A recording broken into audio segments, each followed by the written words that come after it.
A problem in the West Bank is that Palestinians, their land is being taken for the construction of these illegal settlements. And in one community, Tabib at Tabib, we went, and there's this beautiful parkland. And it exists right beside this beautiful school. Well, like the school in the, it's called the Seam Zone I showed you previously, near Kakilia, this school as well is now subject to a demolition order, as are 50% of the houses in this community.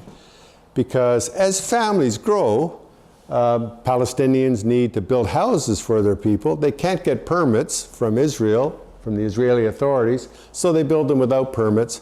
That means they'll get a demolition permit to tear them down. Now, it's a relatively small community. It only has about 50 to 60 homes in it, but half of them are subject to demolition orders. This parkland still exists as parkland, but when we met with the mayor of the community, we were told that that's just a matter of time, before this park will be demolished as well, because there are two Israeli settlements, illegal settlements nearby, and they both indicated that they want this land to put a factory on and have industry. And the only reason that the park is still there is because the military that runs the West Bank, Area C, has not decided yet which of the two settlements is going to get the right to build the factory. So this beautiful park will soon be gone. This is a community, well, a park called Wadi Cana. And when our team first went there in February of last year, when an old EA team is handing over to a new EA team, we have a handover ceremony or a handover operation get together, and where the old team invites all their contacts to come and to meet the new team. And the old team took us to Wadi Cana as the site where we were going to have a picnic as a way of meeting contacts and handing over. So this is the beautiful park. It's partly park, partly farm operation, but this is part of the parkland. These are what would have been picnic benches at one point. And when we were there, when we first went there to check out the site for the handover ceremony, there were some Palestinian families having a picnic. But all around, on the higher land, all around this parkland, there are these settlements. And wherever in the West Bank you see peaked roofs, it almost invariably means these are illegal settlements. Palestinians generally have flat roofs with water tanks on top. Here's another settlement. So there are 10 settlements built around this Wadi Cana park. And 2 of them are wanting to build a tourist industry to attract people to come. The land has been designated a nature reserve, and the Jewish National Fund, which is a charity in Canada to which people can contribute money, is helping these communities build a nature reserve, a tourist industry on Palestinian lands. And this is a sign that has been erected related to this parkland operation. When we first went there for that picnic, we met with Rizek, one of the people who our former team had been working with, and he took 2 of the EAs. He asked me and another EA to come because he wanted to show us something. And he took us to 3 parcels of land here. This is one of them, right next to it is another, and further down is another. And they had olive trees on them. And he showed us a piece of paper. It was an order from the Israeli authorities, the military, saying all the trees had to be removed from those 3 parcels of land. And why?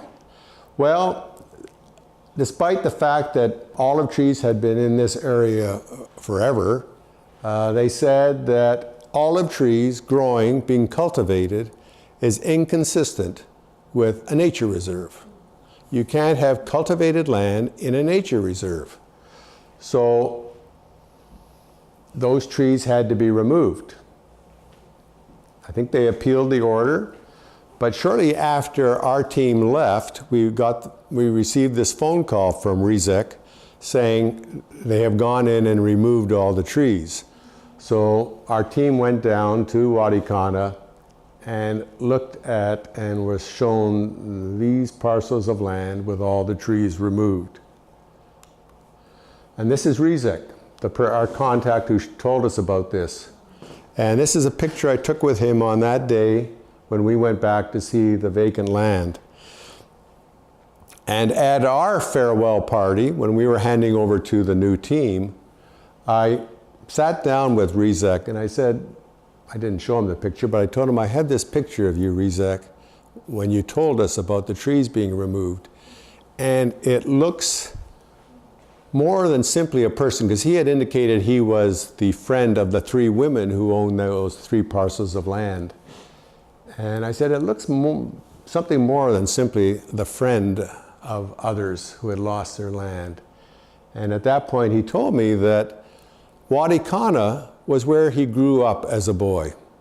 He, in fact, had grown up there without electricity, had grown up there, gone to public school, gone to had gone to high school, in fact, gone to one college, and got a college degree while he was living at Wadi Cana. He now has another degree, but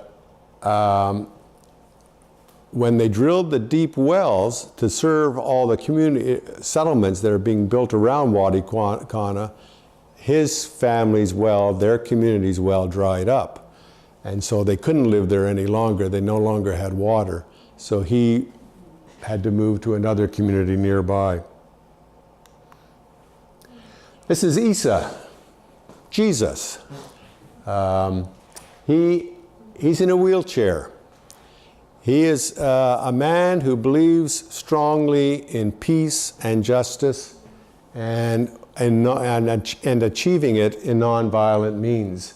His brother served 17 years in an Israeli prison, and when his brother was released, Isa told us his story that he and a number of friends got together and said, we're going to resist in nonviolent means, and made connections with Israeli peace groups and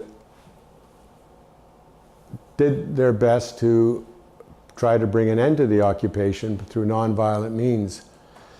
One day, his brother called him and told him, there are soldiers near your home. And Isa was with his own children, but he decided he better go out to warn neighbors.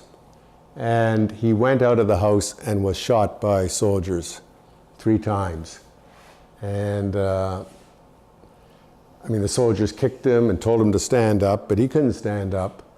They wouldn't let an ambulance get to him initially, but eventually they did get an ambulance to him, and he was taken to Jordan and eventually to England, but they couldn't correct it, so he is a paraplegic. But he still works for peace through nonviolent means. He's an inspiration to Palestinians.